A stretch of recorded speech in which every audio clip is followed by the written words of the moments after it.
Were you guys a little worried that this wasn't going to happen? I was.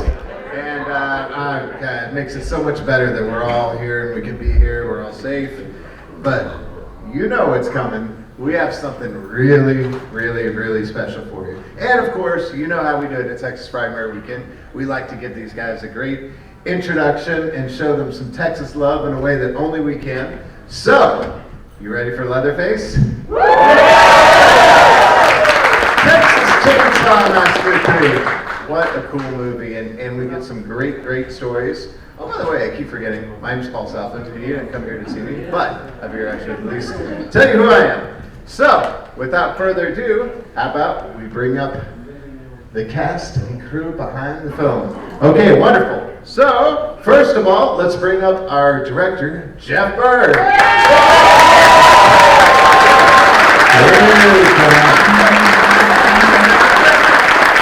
There he is.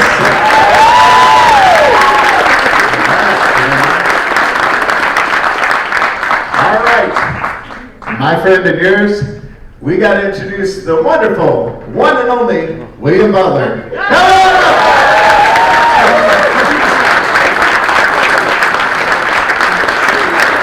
There he is. All right. And our lovely leading lady, let's give a big round of applause to Kate Hodge.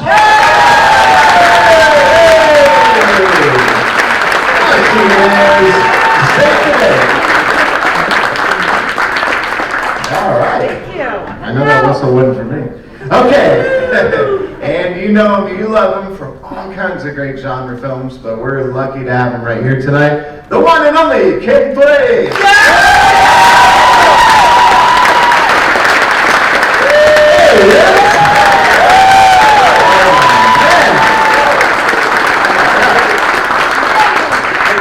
And then, has Leatherface appeared?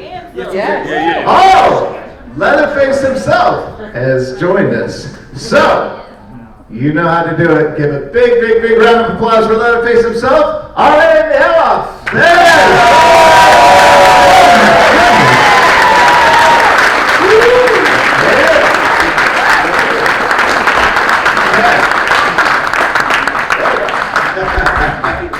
Still knows how to scare the hell out of everybody. Okay.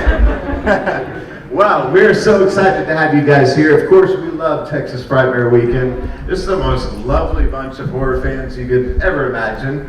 But we're looking back on a film that is special to everybody in this room because, you know, we all love Texas Chainsaw Massacre, and a lot of us love Texas Chainsaw Massacre too, but Leatherface holds a special place in our hearts, right? And so, this is a panel like I don't think I've seen one like this before, so we're so lucky to have you guys here tonight. So, let's talk about how special this movie is to you, and to look back on it now, years later, it's got to be just such a blessing, because when this came out, you probably didn't imagine that here we are, decades later, right? That is very true. But first and foremost, I feel obligated, and the way to do it, Toby Hooper is the reason we're all here. Yeah.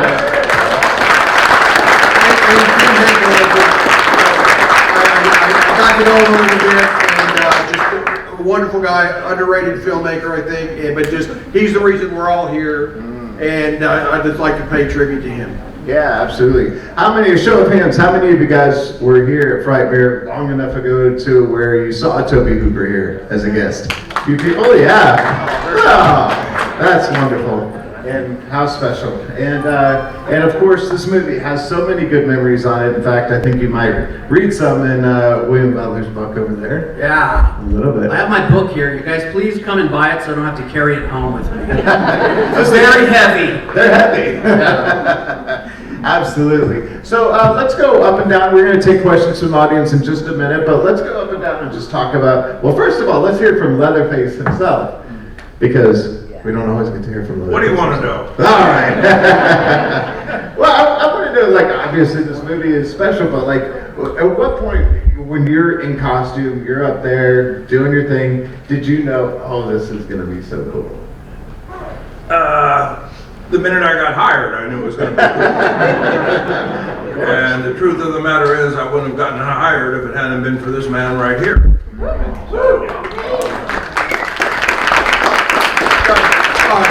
Very quick story on that. Again, I felt obligated to ask Gunnar Hansen to recreate the role, and for financial reasons, primarily New Line's cheapness, it turned it down because the offer was, in his mind, insulting, which I would agree with. But anyway, R.A.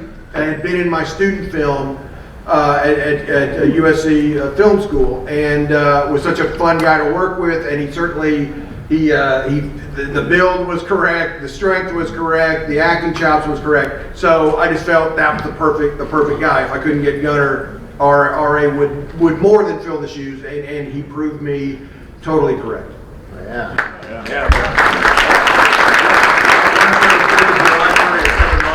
Bellied up to the bar with everybody. I think so. It was almost like a unanimous decision.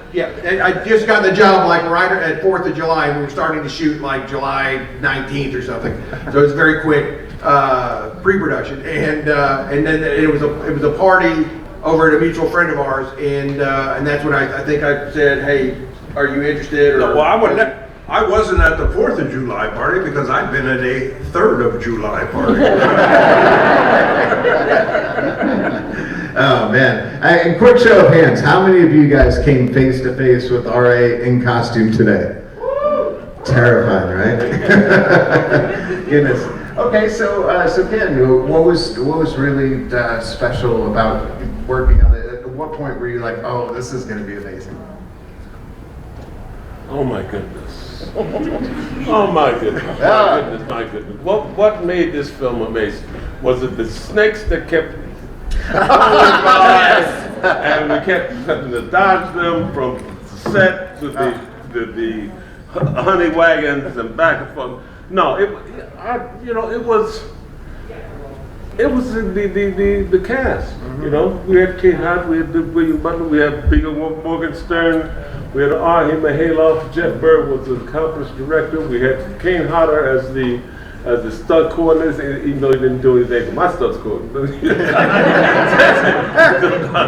That's so not do my own thing. I was young and stupid, you know. But we had great people. Yeah, so it was kind of an interesting. It was a part of a trilogy, you know. Texas Chainsaw Massacre 1, 2. This is the third one.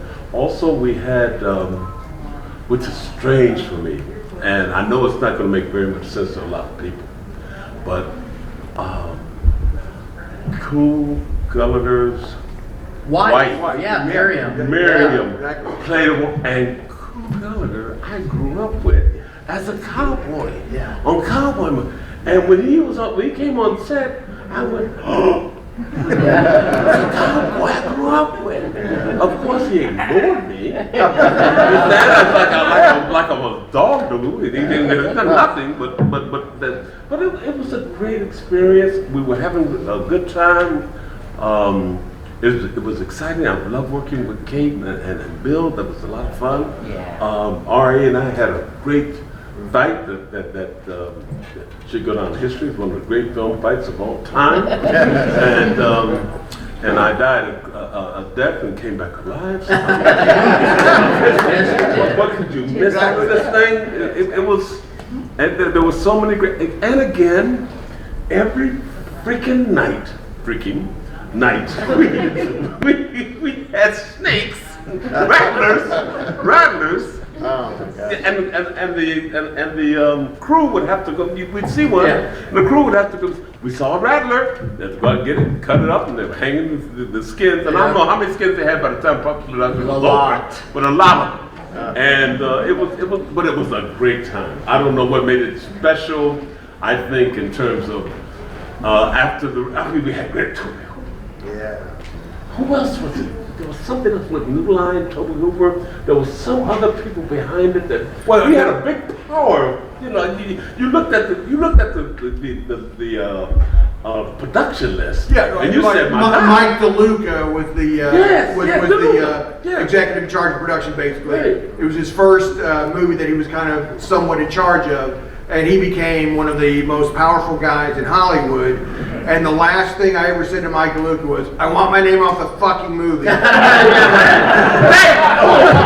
the deal. And that explains my Not show business. We got all of these people, right? It's this great list of people, and all of a sudden, things were going into the toilet so fast because I heard about that. Jeff said, "I want my name off the desk." I said, "What? What is he talking about? We got Tony Hooper, we got Mike DeLuca, we got QnA." Everybody said, "This is going to be a great big film. What's going wrong?" You never told me what's going wrong. Please. Yeah. Tell me. It was just the new line to some degree, but the Motion Picture Association of America. This movie set a record at the time for the most submissions to try and get a rating, an R rating, which was essential to their deal with RCA Columbia for the video rights. So it had to be an R-rated movie, and that was the real problem. So the movie kept getting cut and cut and cut, and to my estimation, it made me look incompetent. The theatrical version of the movie. So that's why I wanted my name up there. No affront or offense to any of the artists that worked on the movie. It was just the post-production process that truncated the movie to such a degree where it was just I just felt it was cut and cut and cut, and it bled to death. You know. And according to Wikipedia, Chainsaw 3 is the last movie to get a formal X rating before they changed the rating system. Yeah. That's true. Triple X. So you're looking at an X-rated movie star. A 4 or 5 X-rated movie stars. Yes. We're going to start an OnlyFans page. They took out all of me and Billy's Yeah. All of our hardcore, bloody. And wait till you see what we're gonna do next. Yeah. And it's all in Williams' book. don't Oh, worry. thank you. Yeah, well, I'll pay you later. And Kate, what was so special for you too? Because besides the snakes, huh? Well, now I'm just hearing about the snakes. Oh. Okay, I can tell you that when we crashed in the car, in particular, and the car was upside down, Yeah. I remember, I don't know if you heard, but they were like, before you two get in the car, we need to have the guy with the bamboo stick go in there and stick it in the car to make sure And it I was crashes. asking them what they were doing, and they're like, "We're just making sure the Churning twigs butter. are broken." Uh, They never told me about the snakes. No one ever did. They're like, "Don't tell the girl about the snakes." They must have. Yeah, don't let Kate know about the snakes.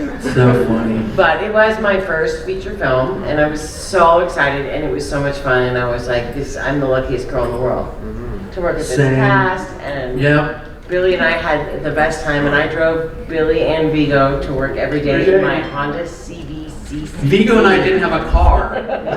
So we were like, Kate, will you drive us to work? Yeah. And we carpooled. And when we would go home every night, we'd be covered in blood and dirt. And we'd be like, I don't want to shower here. And we would drive on the 5 by Magic Mountain, just all of us covered in blood. Yeah, in gridlock traffic, and people are looking in our car, and we're like, Yeah. I got a little cut Yeah. of it. Yeah. So it was fantastic. I love it. And William, of course, you got a great memory too. I don't know how you remember all that stuff. Well, I I had had journals. I kept journals. I had met Jeff before and really wanted to work with him.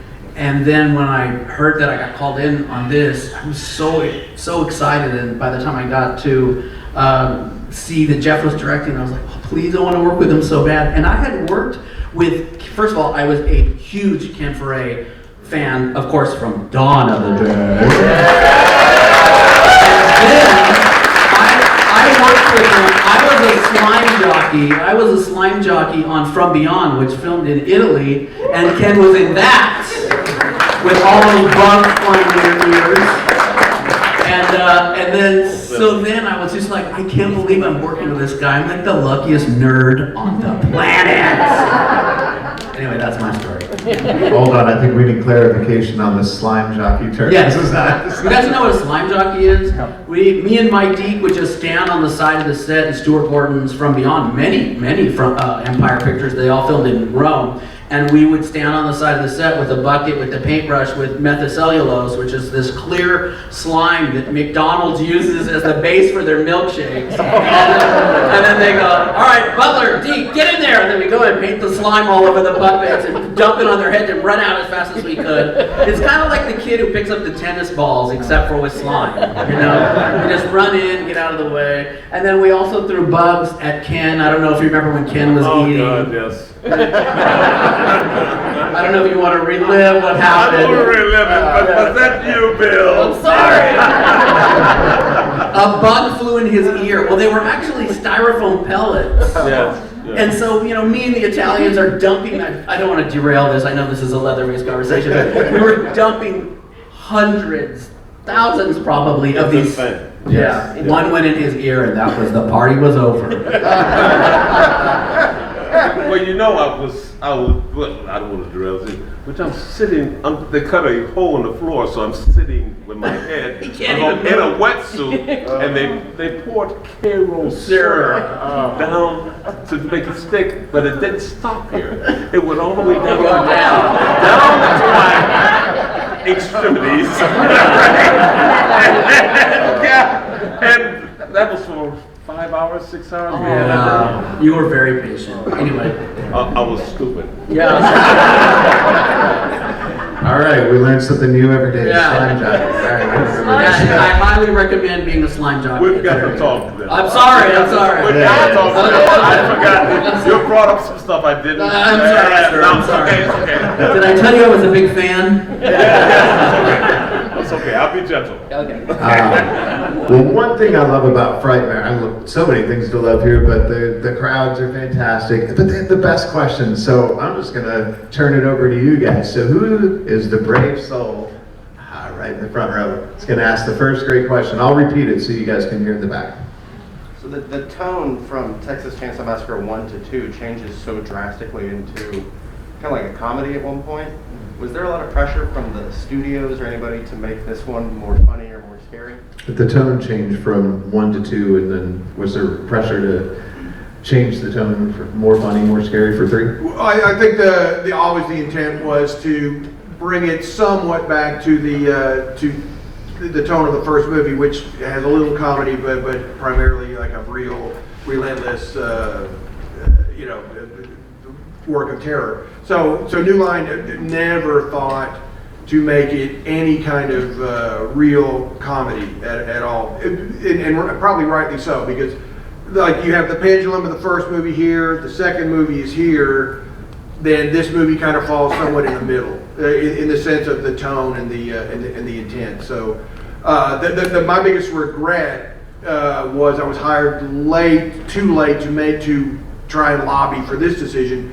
It's the only, well, not the only, but it was the first movie of the franchise not to be shot in Texas. And I think that is, as everyone here knows, Texas is its own country. It's got a feel, it's got a, like no other. And I think that the Southern California aspect, even though we tried to cover it as much as we could, cover up it as much as we could, it kind of lends the movie a different quality than certainly the first two. But and quite frankly, the other reason is Chainsaw 2 did not perform to expectations. So first one was a massive hit, massive. But the second one, because it was unrated, probably one of the reasons, it was not a big hit. So there was certainly nothing they wanted to emulate. Absolutely. Okay, right here in the second row. I had a question about the trailers, because I know you butted heads with the studio during the editing process. So did you film the trailer, the Excalibur with Kate Hodge? No, the funny thing, I got hired for the fucking movie, excuse my language. I got hired for the fucking movie, and like 2 days later, I go to the Chinese and see the trailer for the movie I'm making, So that was done way in advance by the, I don't know, to this day, I don't know who played Leatherface, in that trailer. It was not Kane. It was not Kane. A lot of people thought it was Kane Hodder, and I don't think it was, right? It was not. Okay. And it wasn't me. I remember Bob Engelman coming to me and saying, listen, we've cleared your schedule for the day on Tuesday or whatever, so you can go down and do this trailer. And then they never got back to me on it. And then the second part, what is your guys, like all your all's favorite day shooting, and then the most challenging day shooting? What's the favorite day shooting and most challenging day shooting for each of you? Oh, I can tell you my favorite day was the big body pit scene, because Jeff hired several of our mutual friends, and I wasn't even scheduled to work that day, but I rode up just to hang out because that was what I had wanted to do for as long as I could remember. Go to Hollywood and make movies with my friends, and it came true. Oh, that's cool.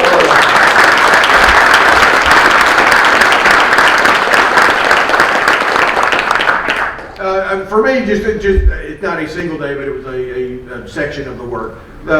Just working inside the farmhouse with the family and the dynamic between them, and seeing little Billy get skewered up, and then the underwear joke. But it just Ken mentions Miriam Bird Nethery, who was Clu Guller's wife. She did a wonderful job. She left us way too soon. She passed away about 20 years ago. Yeah. But she was just wonderful to work with. Everyone in that house, and that's really, to me, that's where the dynamic, the film really came together. There was a lot of stuff cut out, but the film that really came together then, and Kate was just a total trooper in getting all this abuse and never. And I can honestly say this, and maybe I'm wrong, but it's selective memory, but I don't think she ever complained or was less than incredibly enthusiastic about the movie. And it was one of her first movies, certainly her first leading role. And that's not a given by any means, to have someone so talented be enthusiastic and supportive of the director too. So. For sure.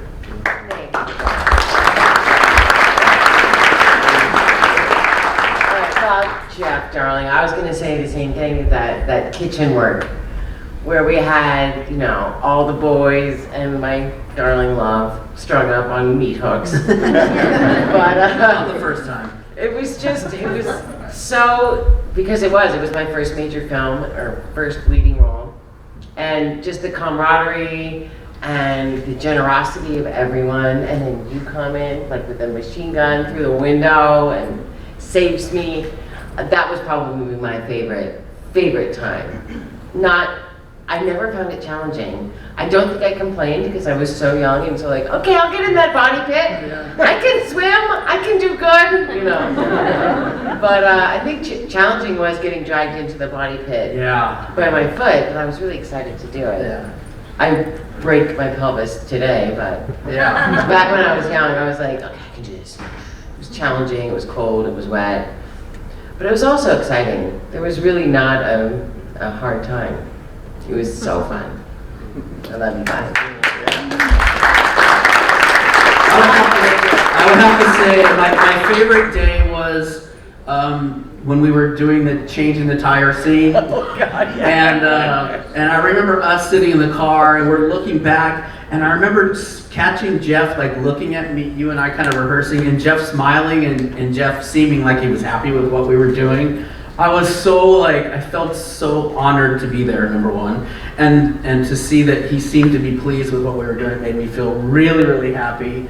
And the roughest part, none of it's rough, like she says. You're just so happy to be there, and you're just like, wow, look, there's Leatherface. Like, I'm in a Leatherface movie. But I would say being drug around with the bear trap on my foot.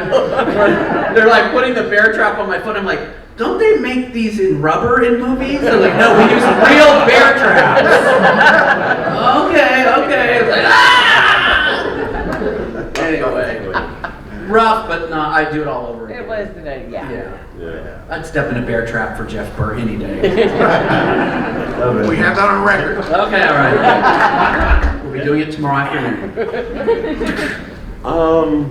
There were so many places. Miriam, when I had that quiet scene with her, I was like, Oh, with Tony Hudson, or? Yeah, Tony. Yeah, sorry. Yeah, and that quiet scene with her was just a little different from what we had been doing the entire night. Plus sliding down that hill, coming up with the gun. It was an intense moment for me individually as an actor, just to be that, just to come up that intense with that I guess that drive and an anger and that focus, and of course being in that pit, for 24 hours. We wrestled for a full night. Yeah, exactly. Full night and day. And that was pretty intense as well. But I mean, there were so many things that happened. It was an adventure, a small adventure, a small accomplishment every day, with one scene to another scene to put this production together. And there was always something new that you had to either give a barrier you had to get over, or something you had to accomplish. And it looked like it was the snakes. and it was an enjoyable shoot. Yeah. It was a really enjoyable shoot. I found, that's why I found that, when I heard the information about things were going a little crazy, I said, where is that happening from? Because we're having such a good time, but it was good. But I'll tell you another thing, that a lot of the movie, not all of it of course, but a lot of the movie was shot night for night. So that means your schedule is completely turned around for most people. So you end up in this alternative universe that becomes more real than reality and different, surreal, And so there were moments in the farmhouse and outside and with the shooting Ken and Kate running through the woods or in that body pit, night for night, and you've been on nights for a couple weeks or whatever, you really become a little wacky, Yeah, I mean, for sure. in a good, hopefully in a good or creative way. But yeah, for sure. It was. Who else wants Ken to narrate their life? What a voice. All right, right there next to Jason. Question for Jeff. Can you just talk a little bit about the original ending and basically your thoughts on the ending that ended up being in the theatrical version? The original ending and the theatrical. I mean, here's the thing. The new ending, the ending that was in the theatrical version, it was shot by a guy named Michael New, Knue, who was a film editor, and he'd done movies for New Line. And I think at some point he wanted to direct the whole movie, and they were a little reticent to let him direct it, but this was kind of a test for him or something. Anyway, I have nothing stylistically against it, even though it wasn't in my style, but nothing stylistically against it. But on a logic level, to me, it's like it defines the acronym WTF. So the original ending was basically Kate goes a little nuts, and then a police car comes. She thinks she's saved, but she's not. But there was a Vigo death scene, which was very important to me. And what was really cool, and I don't know if you guys remember this, because it was the idea we had an ADR looping at the end, but Vigo dies in a trap, one of the traps that the people have done, the family has made, and he gets thrown into this, like a punchy stick, basically, big thing. And he comes back after he's burned, and it's like for a final kind of scare after Leatherface has been killed. So if you remember in the movie, he says, hey, if you were at the gas station, he says, if you were the last person that I saw before I die happy man.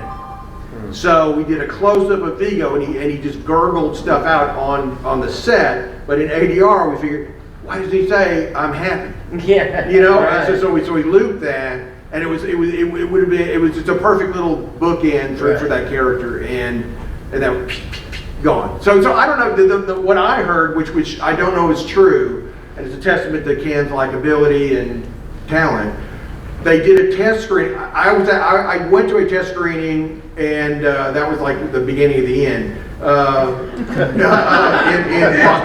in Los Angeles, and it tested well. But the head of foreign sales of New Line, after the screening was over, we're all sitting and talking. He goes, Bob, I can't sell this movie. It's going to be banned in every fucking country in the world. I can't sell it. And that was really the beginning of the end for the movie on that level, even before MPA. But they did a test screening in New York later, after we missed the original release date. We missed because of all this.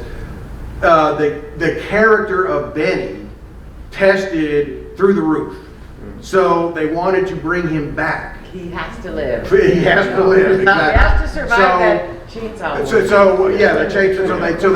So what they did is they cut the chainsaw, his death scene, where it's like, oh, it's a nick. It's not.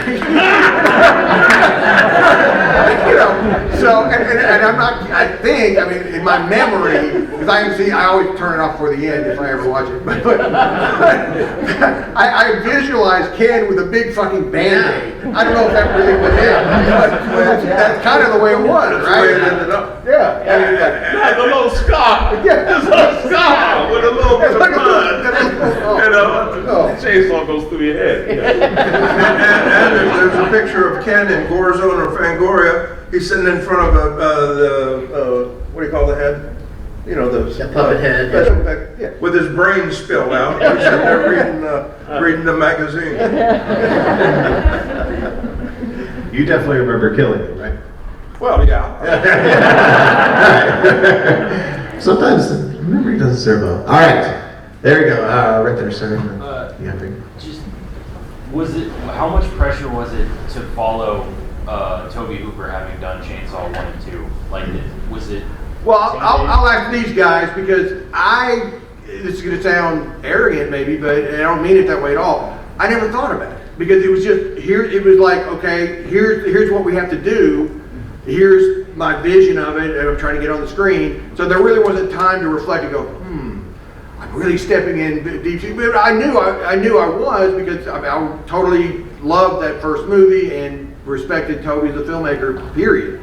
But I don't think these guys ever thought about it either. It was I know we were petrified. You know, I think maybe Ken not thought about it, but maybe he was either happy or reticent to jump into another franchise, to cross franchise. And that way, when I wanted to cast Ken, that was one of the discussions that a few people at New Line had. Is like, well, he's so associated with Dawn of the Dead, he's jumping the franchise. Is that good or bad? You know, it's like, the guy's a good actor. You know, the guy knows how to use a machine gun, and he's a great actor. I know that Carolyn Williams did such a good job on part 2. I remember Kate and I watched it, and we were like, uh-oh. Yeah. We got a lot of work to do because she was so good in that. But I always got the feeling that New Line was trying to turn it into like not Nightmare on Elm Street, but it seemed like they were kind of trying to make it so a little more palatable. Is that the word? I don't know. And also the other thing at New Line was there was Bob Shea was the president and really the founder of it, and his second was a woman named Sarah Risher, and she hated horror movies. She hated the Nightmare movies. And she was just disgusted with this movie. You know, I mean, truly. And she ended up directing a horror movie. No, she didn't. She did not? No. Well, I know who you're talking about. No. Rachel Talladay. You're talking about Rachel Talladay. Yeah. Rachel Talladay. She was a fun burglar.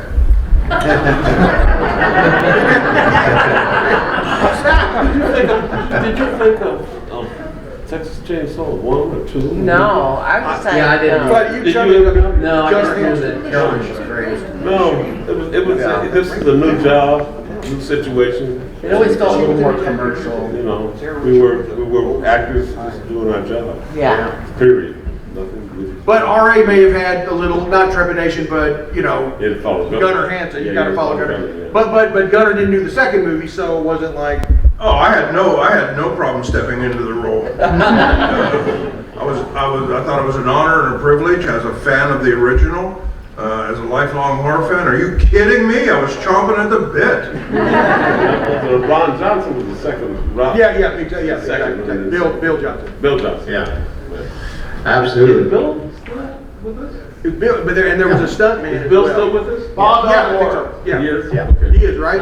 He's living in Austin, Texas. Okay. All right. Okay. I just seen him in a long time, so I didn't know. Yeah.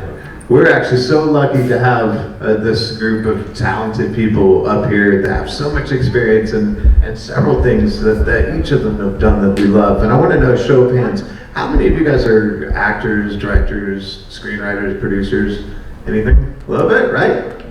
Okay. Well, this is a really good chance to get a little bit of insight, a little bit of advice. What would you tell the people out here that are crazy enough to get into this nutso business? Like, what advice would you give?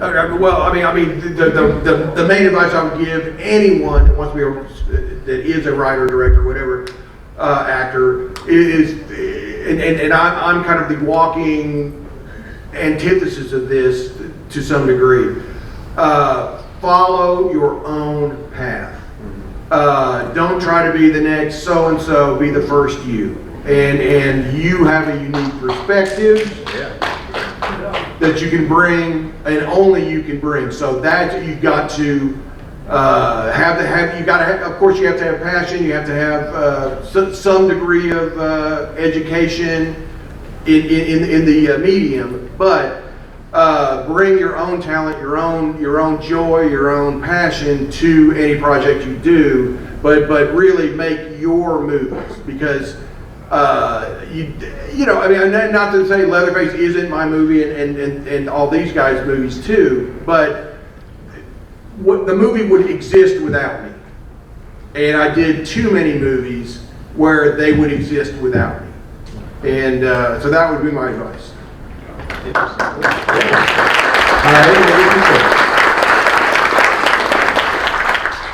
Never give up. Just keep going at it till you get through to where you need to go.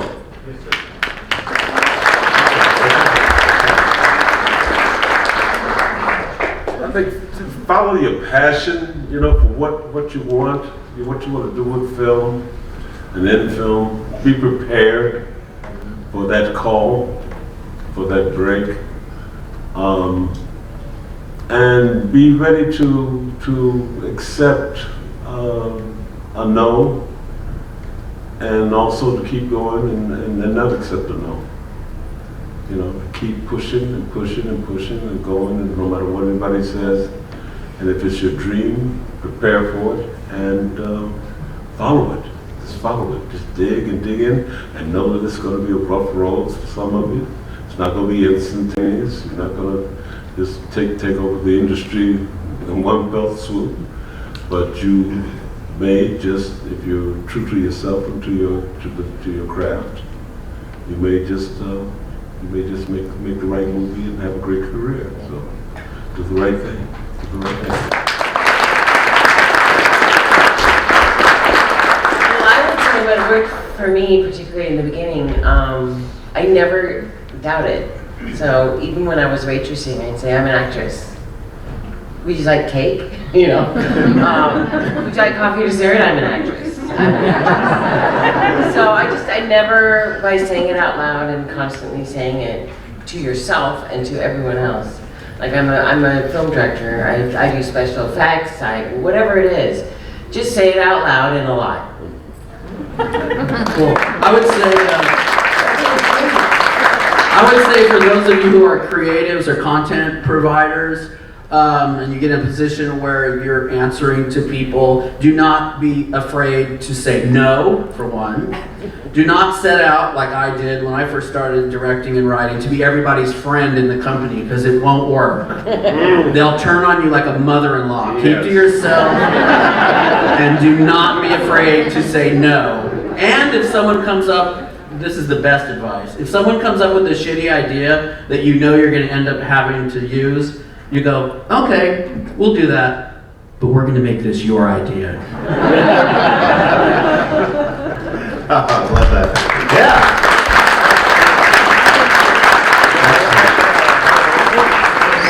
Such good wisdom. Right there in the middle. Who came up with the golden chainsaw? Oh, who came up with the golden chainsaw? The Excalibur chainsaw? Yes. Right. Okay, I am the one. Yeah. I really no. I am the one who advocated, ultimately very stupidly, to not have it. because there was a budget item in the budget, and it was something outrageous figure like $10,000 or $15,000 to create the saws, the big Excalibur saw.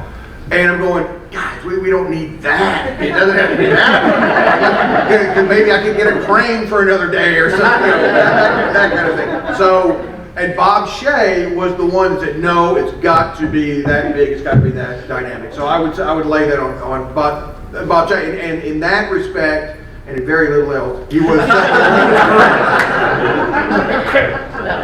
All right, how heavy was that thing? 80 pounds. But that sounds like a lot, but understand something. I didn't pull that thing out of the bed of a pickup truck at 7 o'clock in the morning and buck it all day long, take a half hour for lunch, grab it and buck it till 4 o'clock in the afternoon. Nothing like that. The prop guy would hand it to me, I'd run it for 2 or 3 minutes, shut it off and hand it to the prop guy. Love it, yes. Question for RA. I've always thought, your Leatherface the most memorable, most menacing Leatherface. Besides Bill and Gunner, what did you really draw inspiration from to make yours yours? Where did I get the inspiration? Yeah. From writer David J. Scow. I followed what he wrote. It's my job to follow what's in the script, filter through the prism of the director, and then do it. So you didn't go to the zoo and look at animals? That was Vigo. Yes, I did. I went to the Los Angeles Zoo and looked at the buffaloes and I went, Definitely Vigo on that one. Love it. All right, we've got time for a few more questions. He's got a really good one. There we go. Okay, look, I grew up in Mesquite, and so when they shot that Welcome to Mesquite sign, right? Okay, my theory, me and my big brother, we're on 635 whenever that sheriff was on the highway doing the news clip talking about, was that 635? Because back then, I was little, and Mesquite is grown now. Oh, no. I mean, if you're talking about was it shot in a specific area of Texas? Yeah. No, it was all shot. It was all shot in Southern California. So did y'all put a fake Southern Welcome to Mesquite? Exactly. Man, I was like,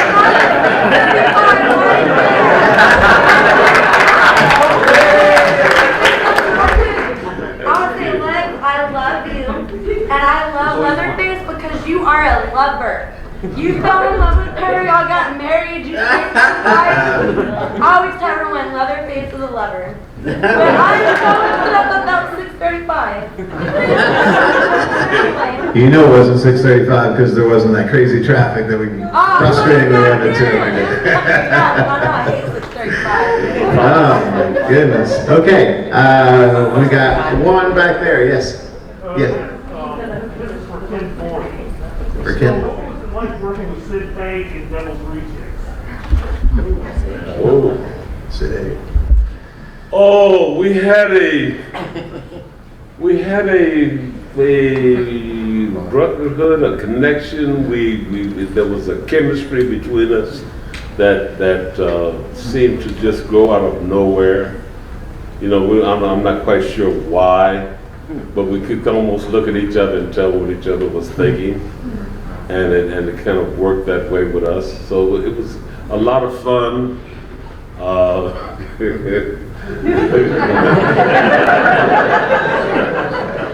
What's that memory? There's a story. Sid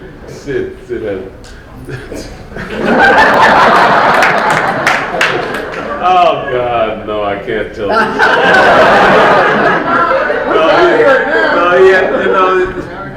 He was the first person. All right, this is short. He was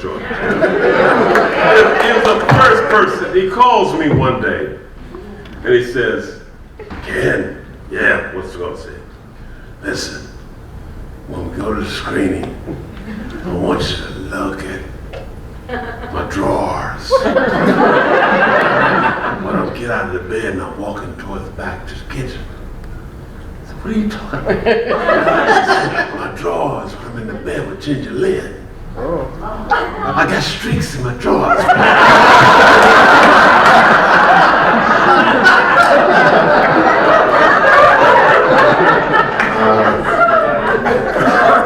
It was like that with me and Sid all the time.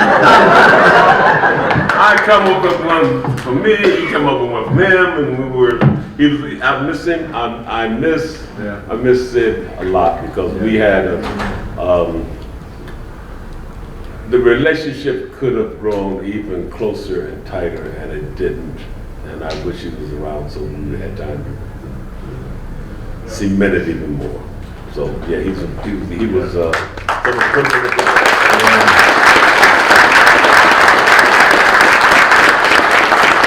Well, we certainly miss him. And quick show of hands, how many of you guys met Sid at Texas Frightmare Weekend? See? Touched a lot of people. I love it. Okay, we've got time, I think, for two more. What do we got? Right in front. This would be more for Jeff, I guess. Carolyn Williams had a really brief cameo at the very beginning of Texas 3. Was there ever any plan for her to be more of a substantial role? Carolyn Williams? No. The thing was, I just done a movie with her, Stepfather 2. And that was shot, maybe it was finished maybe 2 or 3 months before I was on Leatherface. So when I got the job, I just called her and said, "Hey man, like there's a scene I want to put you in, and it'll just be a quick little because if we showed her more, you'd expect her to show up later in the movie or something like that. So it had to be a real fleeting thing." And I just remember the producer, Bob Engelman, coming up to her. He had no idea who she was the night of filming. He had no idea who she was, and he goes, "Are you in SAG?" And Screen Actors Guild, "Are you in SAG?" She goes, "It's a pig's ass pork." She's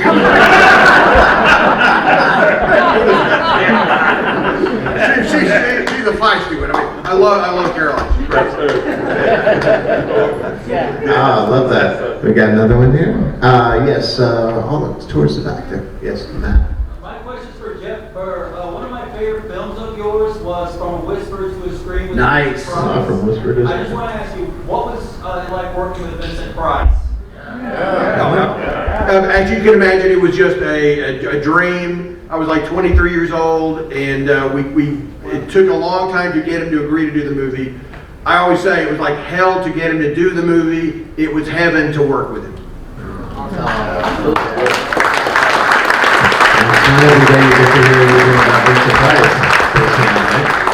Okay, so who's got a great last Leatherface question? There we go, sir. Does anybody have any good Tinger or Alfredo stories? Boy, oh boy, is that a good last question?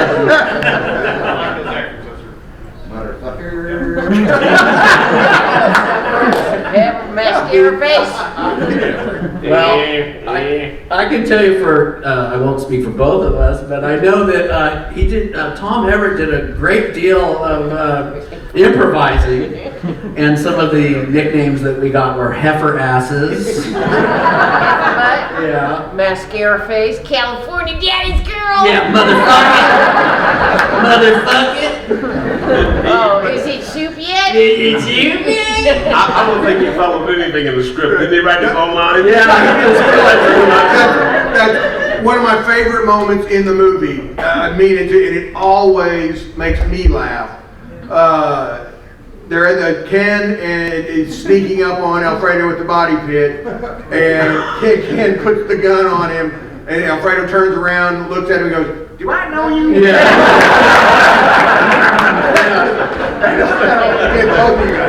He's one of those actors when you're doing a scene with them and they're playing someone that might kill you. You actually are believing that they just might kill you. I wanted to kill him. Yes.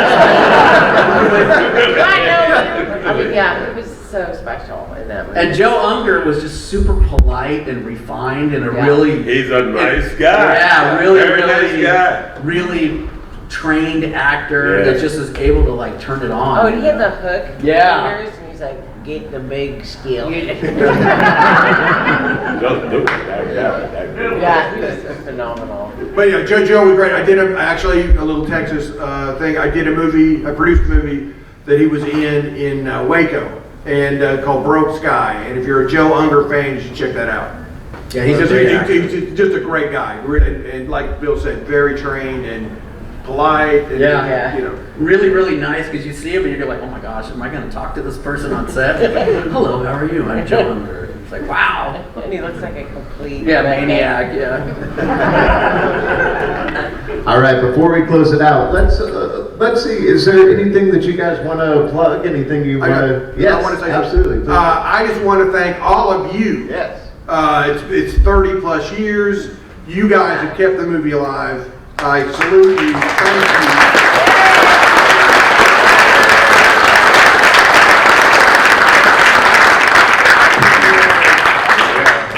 you. We are so lucky to have all of you guys up here on stage. This is a reunion that we weren't sure that we get to sing, and so this is wonderful. This is one of those very special things about Texas Frightmare. Now, before we leave, one kind of cool thing that we've been doing is a group selfie with everybody in the background. So if you guys want to stand, very cool. and then you can tag yourself in it. So let's do this. Let's all see how many people, how many humans we can squeeze into this, and then we're going to give them a big round of applause as we do. So hold that. Ready? Here we go.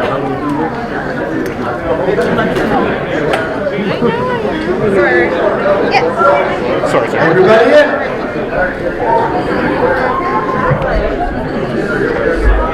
So good.